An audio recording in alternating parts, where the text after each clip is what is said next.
এখানে আমি অনেকগুলো আমসত্ত্ব তুলে নিয়েছি, আর বড় থালের আমসত্ত্বগুলো যেহেতু অনেকটা মানে বড়, তার জন্য অনেকক্ষণ লাগছে আমসত্ত্বগুলো তুলতে, কিন্তু তুলতে অনেকটাই ভালো লাগছে।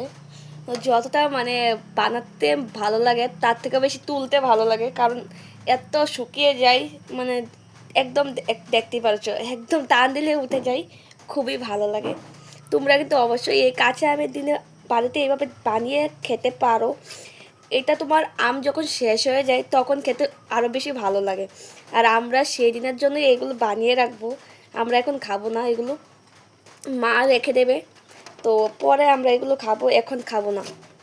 এখন কাঁচা আমের দিন, বা কাঁচা আমের দিন চলে গেলে পাকা আম আসবে, তো এগুলো আর এখন খাবো না, এগুলো খাবো পরে। আর যদি এক দুইটা মানে ট্রাই করি তাহলে তোমাদের সাথে অবশ্যই শেয়ার করুন। তো এখানে আমসত্ত্বগুলো তুলছি আমি, খুবই ভালো লাগছে তুলতে।